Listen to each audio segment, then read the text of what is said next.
కొన్ని సంవత్సరాల కిందట మొక్కుకున్న మొక్కుని తీర్దామని ఫిక్స్ అయిపోయినా ఈరోజు గట్టిగా అనుకున్నా ఎట్టి పరిస్థితుల్లో ఇక గుడికి పోయి ఆ మొక్క అయితే తీర్చాలి ఫస్ట్ అని.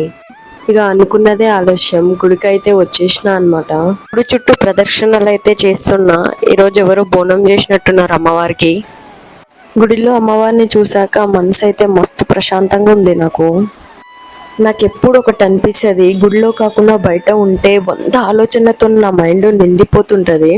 అదే గుడికి వచ్చినా అంటే నా మైండ్లో అసలు ఎలాంటి క్వశ్చనింగ్ ఉండదు, ఎలాంటి ఏవి ఆలోచనలు ఉండవు, జీరో మైండ్ సెట్తో నేను గుడిలో ఉంటాను అనమాట.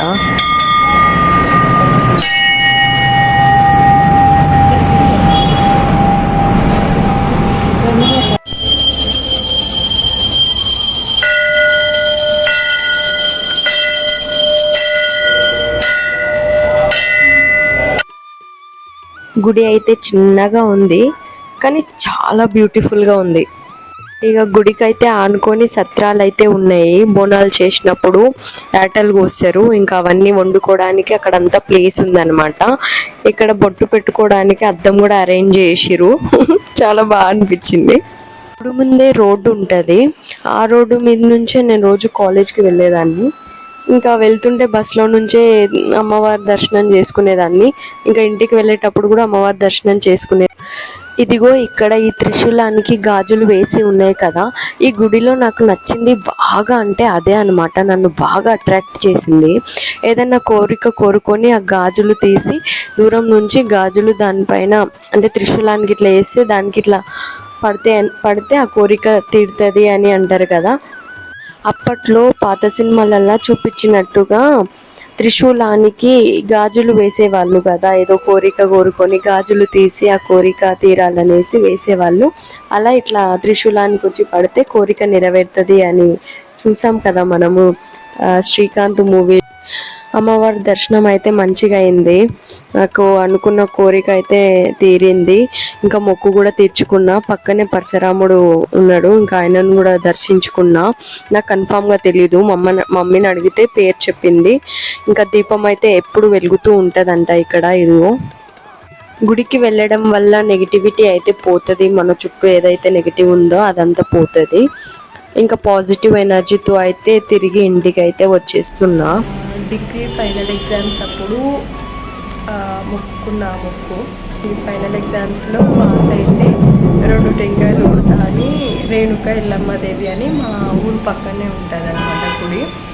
అంటే హైవే ఉంటుంది, వస్తుంటే పోతుంటే ఈ బస్సులో నుంచే మొక్కుకున్నా.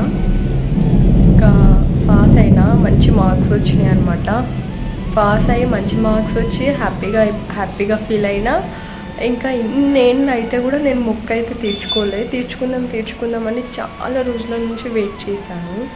ఇంకా వెళ్దాం అనుకుని వెళ్ళలేదు, కొన్ని పనులు ఉండే, ఇంకా అందుకని వెళ్ళలేదు.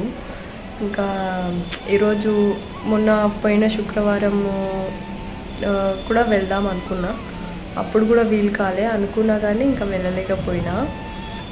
మళ్ళీ ఇప్పుడు ఈరోజు అయితే శుక్రవారము వెళ్ళాలి అని, కంపల్సరీ వెళ్ళాలని అనుకున్నా. మార్నింగ్ లేచిన తర్వాత వర్క్ ఉండే, ఇంట్లో వర్క్ అంతా కంప్లీట్ చేసేవరకు ఇంకా నాకు వెళ్ళాలనిపించలేదు, కొంచెం టైర్డ్ అనిపించింది. ఇంకా బయటకు వెళ్ళి చూస్తే ఫుల్ ఎండ ఉండే, ఇంకా వెళ్ళాలా వద్దా అని ఆలోచిస్తూ ఉన్నా.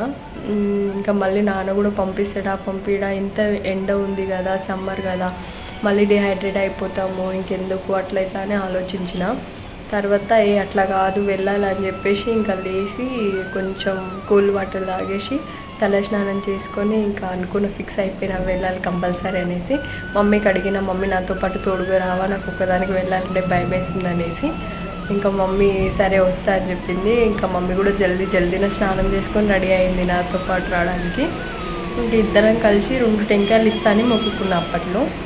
ఇంకా ఇద్దరం కలిసి టెంకాయలు తీసుకొని చలో రైట్ బస్ ఎక్కినాం. బస్ ఎక్కిపోయి గుడి దగ్గర దిగి ఇంకా దర్శనం అయితే చేసుకున్నా, ఇచ్చేసిన అమ్మవారికి.